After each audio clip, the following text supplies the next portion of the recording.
ये 3 साल का मारवाड़ी घोड़ा है और प्योर मारवाड़ी ना हो के पंजाबी मिक्स है। स्वभाव से बिल्कुल शांत फ्रेंडली स्वभाव का है। ये देखिए, इसको ब्रश किया जा रहा है। ध्यान देंगे इसका पिछड़ा यानी पाँव को नहीं बांधा गया है। घोड़े के पाँव को बांध के रखा जाता है और आसानी से ब्रश हो रहा है। और ये बिल्कुल ही शांत खड़ा है। सवारी में भी इसकी चाल बहुत अच्छी है। ब्रश के बाद आप लोगों को इसकी सवारी दिखाई जाएगी। अभी ये सवारी के लिए तैयार किया जा रहा है। ये कद्दी, ये देखिए, अब घोड़े को लगाम खिलाया गया और बिल्कुल आसानी से घोड़े ने लगाम खा लिया। वरना घोड़े को लगाम खिलाने में बहुत मशक्कत करनी पड़ती है, परेशानियां होती हैं। लेकिन देखिए कितनी आसानी से ये लगाम खा चुका है। अब आपको मिस्टर गुडन राइडिंग करके दिखाएंगे।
देखिए बिल्कुल अच्छा चाल है।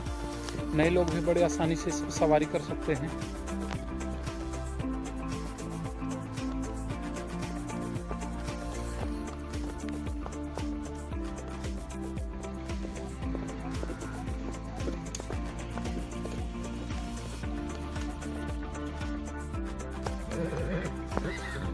ये प्यारा सा, जिसकी चाल भी बहुत सुंदर है, आपने ये हॉर्स देख लिया है जो सेल के लिए है। अगर आपको घोड़ों पे इंटरेस्ट है और आप जसपुर के आसपास में हैं, छत्तीसगढ़, उड़ीसा और झारखंड के, तो आपके लिए एक अच्छा अवसर है। क्योंकि आसपास घोड़े नहीं होने की वजह से अगर हम ज़्यादा दूर से लाएँ तो हमारा भाड़ा बहुत ज़्यादा लग जाता है। साथ ही यहाँ के मौसम में उनको सेट होने में काफ़ी समय लग जाता है। और ये लंबे समय से यहाँ है। ये मैंने बच्चा लिया था और अभी ये 3 साल का है। तो जसपुर के आबो हवा में इसको कोई दिक्कत नहीं जा रही है। ये अभ्यस्त हो गया है। तो अगर आपको लेना है तो दिए गए नंबर पर आप कॉल कर सकते हैं।